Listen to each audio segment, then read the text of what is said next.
Bonjour, alors je m'appelle Valérie Courdereau, je suis présidente du Judo Club du Marais depuis 2016.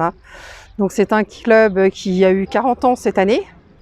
Et donc aujourd'hui on est réunis sur Saône pour faire une initiation judo autour de la torche olympique qui est portée par monsieur Éric Monin. Donc en fait on pratique sur Saône les mardis, donc les cours commencent de 17 h jusqu'à 20 h 30 suivant les âges. Donc en fait pour les petits de 4-5 ans c'est de 17 h 15 jusqu'à 18 h. Après c'est de 18 h à 19 h et de 19 h à 20 h 30 suivant les âges. Donc il n'y a aucun souci pour s'inscrire, donc soit directement en m'appelant au 06 32 71 21 25, soit sinon en allant sur le site dojofcsaune.wixsite.judoclub du Marais. Donc c'est ouvert à l'ensemble des personnes, donc de 5 à 77 ans, on accueille tout le monde avec plaisir.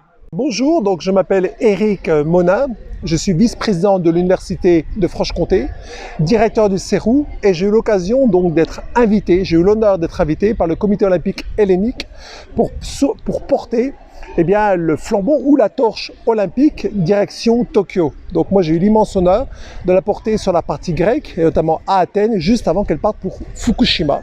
Et l'allumage se fera donc le 23 juillet prochain.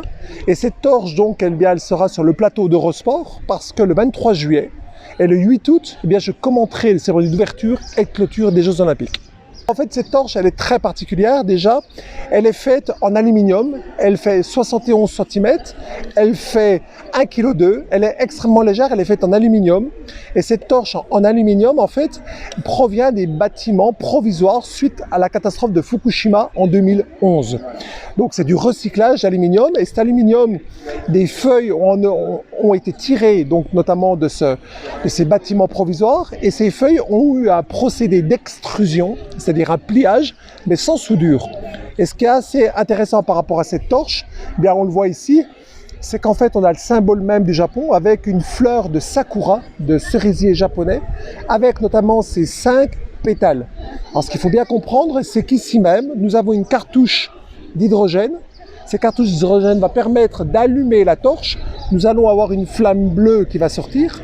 Et après, nous aurons un phénomène catalytique, où ce phénomène catalytique va engendrer une chaleur sans flamme. Et la flamme bleue va venir oranger et se répartir sur les 5 pétales. Et nous avons quelque chose aussi d'assez incroyable, c'est ce pictogramme ici que nous avons. Et ce pictogramme, en fait, c'est un retour, c'est un héritage des Jeux Olympiques de 1964 à Tokyo, qui ont créé eux-mêmes les pictogrammes. C'est vraiment quelque chose de chouette, et c'est vraiment quelque chose moi qui me motive, qui motive un petit peu mes actions, c'est de promouvoir une éducation par le sport, par l'olympisme, et je crois que là, on a un véritable ambassadeur qu'est la torche olympique.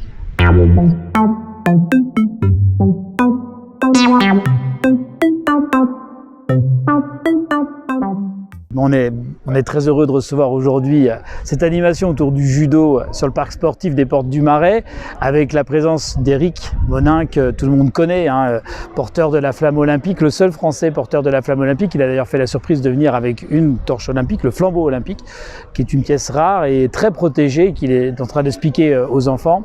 Le club de judo à Saône, vous le savez, c'est un des plus vieux clubs de Saône, 40 ans. J'y étais moi il y a 40 ans, donc vous voyez, c'est pas tout neuf. Et aujourd'hui, c'est un club qui a encore des licenciés, qui fonctionne bien, qui fait des tournois, et il y a encore une identité judo à Saône qui est importante. Vous dire qu'Éric Monin, qui est ici présent, est aussi membre maintenant du conseil d'administration du comité olympique, c'est président du CERU aussi, donc c'est un historien du sport, historien de l'olympisme, qui connaît ça parfaitement. Moi j'ai l'occasion de travailler avec lui dans le cadre de ma vice-présidence de Grand Besançon Métropole, puisque j'ai en charge l'université, et donc avec Éric on collabore beaucoup sur le sport et l'université. Je suis très heureux de l'accueillir ici à Saône, d'autant plus qu'il est du plateau, puisqu'il habite Lavèze, mais quand même, je le redis, avoir à Saône aujourd'hui un membre du conseil d'administration du comité national olympique, à la veille, il y a quelques jours des Jeux Olympiques de Tokyo et il y a quelques années des Jeux Olympiques de Paris, c'est important, et j'espère que ça va donner beaucoup de vocation à tous ces petits jeunes judokas pour l'avenir.